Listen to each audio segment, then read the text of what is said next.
Breaking news, сұмдық ақпарат. Ethnic Kazakh journalist, writer, one of the famous journalists in Kazakh society, now staying at China under the house arrest. And this journalist's two daughters now already immigrated from China to Kazakhstan and already get Kazakhstan citizenship. And this famous writer, famous journalist, only has two daughters, no another children. And these two daughters now staying at Kazakhstan. But Chinese officials didn't allow this famous journalist, didn't allow her visit Kazakhstan or call her daughter or get any kind of connection each other. One family separated the two countries, and this family's happiness destroyed by Chinese Communist Party. And her daughter, Arai Jinx, said she talked with her mother in 1 year only 5 minutes and 5 minutes. That's enough. And both sides of them afraid to talk each other, and the Chinese officials control them and they didn't allow them meet each other, even talk on the WeChat or any kind of international phone call. And this lady called Tokjan Meramgul, born at the 1st June 1970, and she published one book at Beijing, and her book's name is in English language Dob. In Kazakh language call it Kogarshin. The Kogarshin in English is Dob.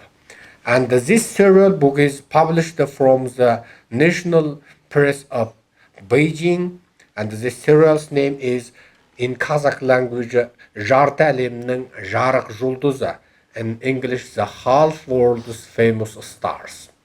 And she is a real star in Kazakh society. Now her family's happiness destroyed. And ladies and gentlemen, let us continue our conversation about Xinjiang policy. And our conversation will continue in English and the Kazakh two languages. Ал енді қарындастар, бауырлар, өздеріңді таныстырып, мына шешелерің туралы әңгімені жалға. Ал Тоғжан, сен баста. Менің есімім Әузайт Шалғын, 1986 жылы сентябрьдің 1-і. Менің жолдасым Ұлпан Жеңісқызы, және мен Ұлпан Жеңістің сіңлісі Арай Жеңісқызы.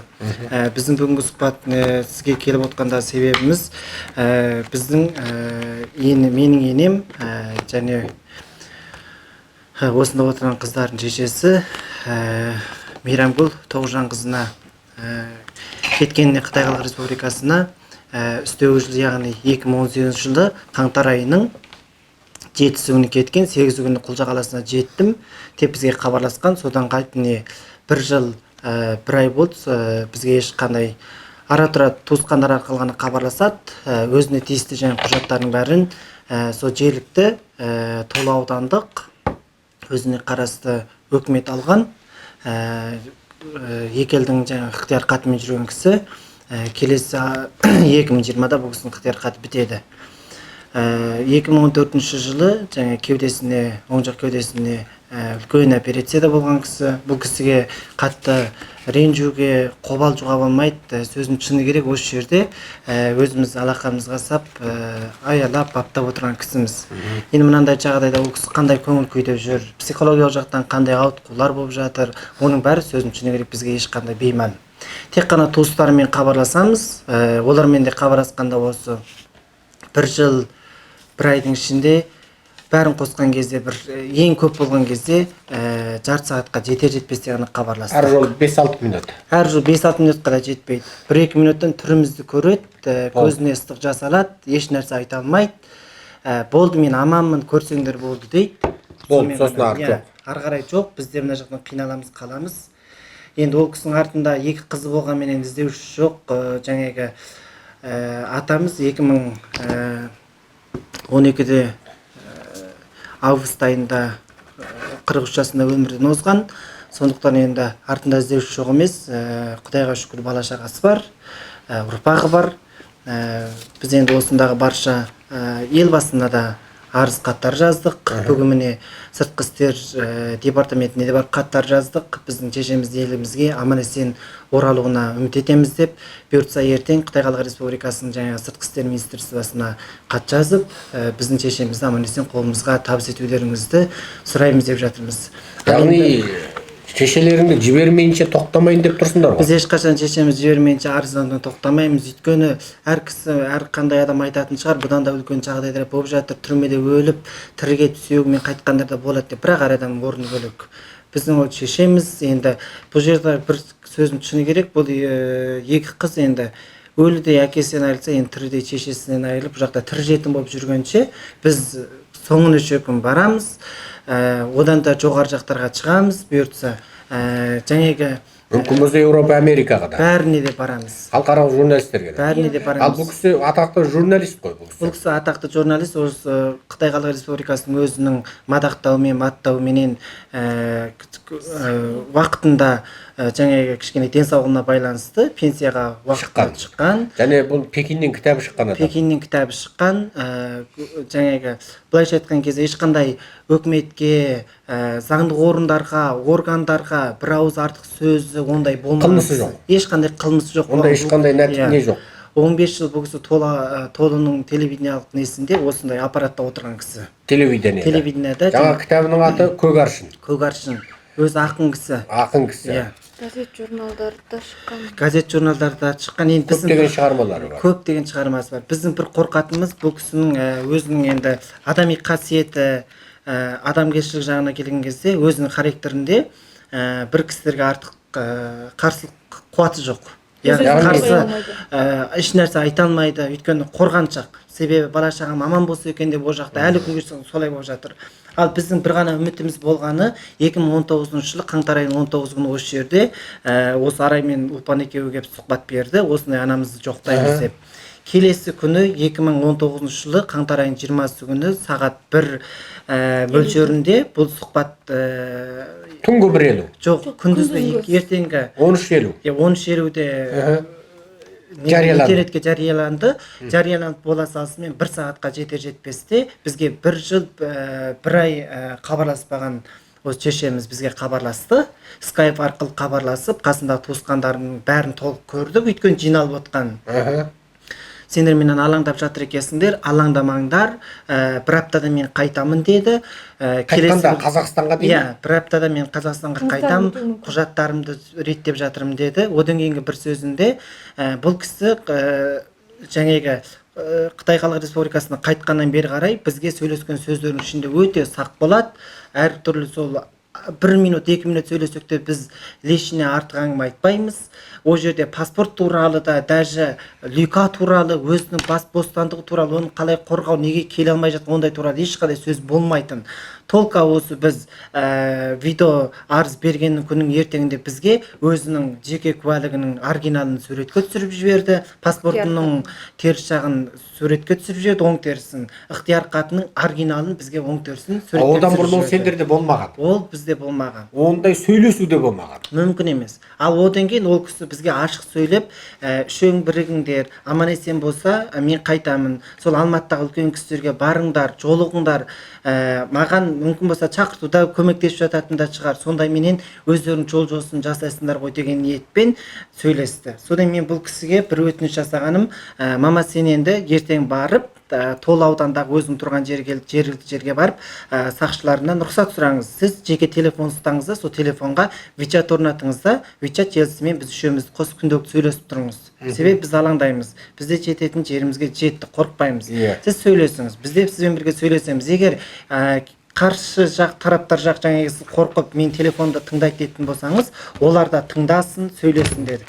Содан бұл кісі ондай әңгімені қорқатын сөйтіп еді, бізге тура сол жерден 5-10 минуттен қайтадан жауап берді.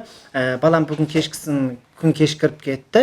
Барлықта кісілер жұмыстан түсіп кетті. Ертең мен өзім тұрған жеріме, өзіме жауапты адамдарыма барып, WeChat желісін қосайын ба деп мен солай өтінейін деп мені солай сұрады бізден. Демек бұрын соңды ондай батылдық болмаған. Бұрын соңды ешқандай ондай сөйлемеген. Ал мен бір не қылатын жерім, біз бұл кісінің туысқандарына мен бұл екі қыздан тыс өзім жаңағы бечат желісінде айттым. Біз осындай жүгіртіп жатырмыз. Анамыз қайтып келмейінше біз ешқашан тоқтамаймыз. Ертең елбасына да жазамыз.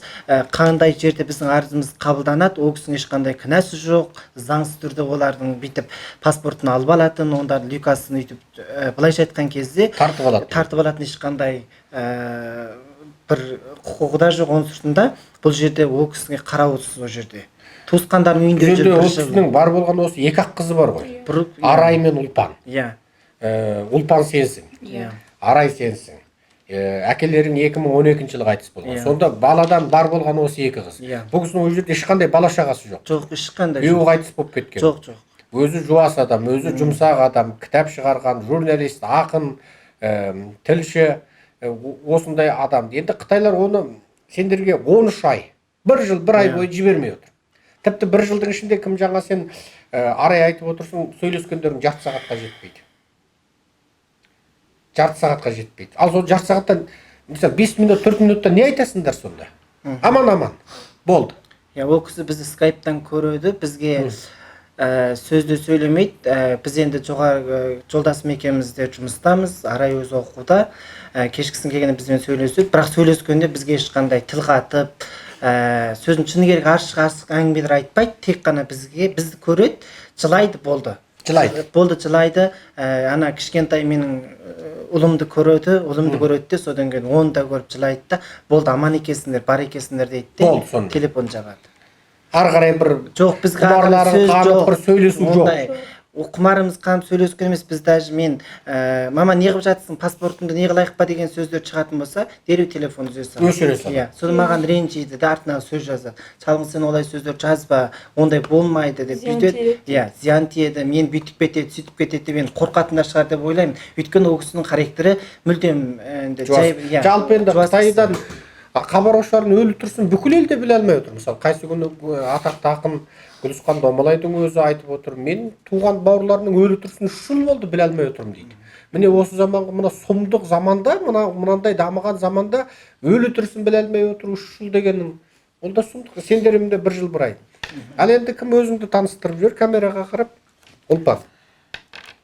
Мен есімім Жеңіс Ұлпан. 1994 жылы 13 айдың 8 күн дүниеге келдім. Андағы шешеңнің жеке куәлігі, Қытай жеке куәлігі. Осы жолы WeChat-пен жіберген, Skype-пен жіберген.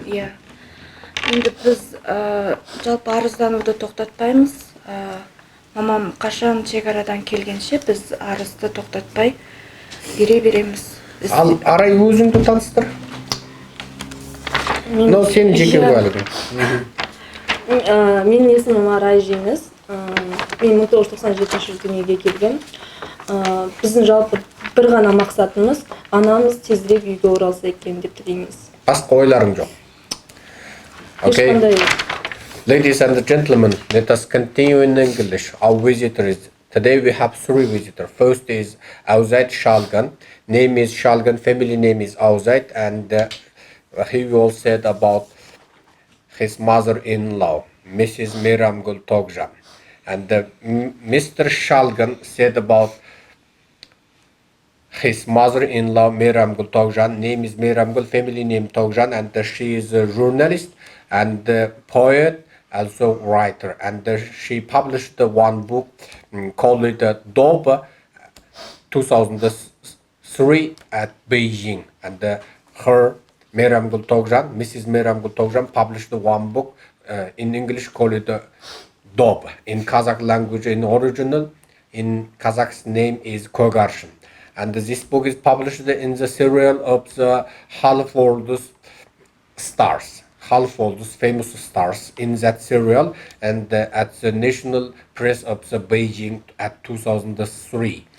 And Mr. Shalgan said they didn't get any kind of connection with the mother-in-law 1 year and 1 month. And in 1 year and 1 month, every time only 1 or 2 minutes or 5 minutes, that's enough, and they can't talk finally. And they didn't get any kind of information each other completely. And Mrs. Meramgul Togjan afraid. And if Mr. Shalgan called her and asked, and when will you came back to Kazakhstan? When will you reunite your family? And Mrs. Meramgul Togjan also afraid, and they will cut off the phone.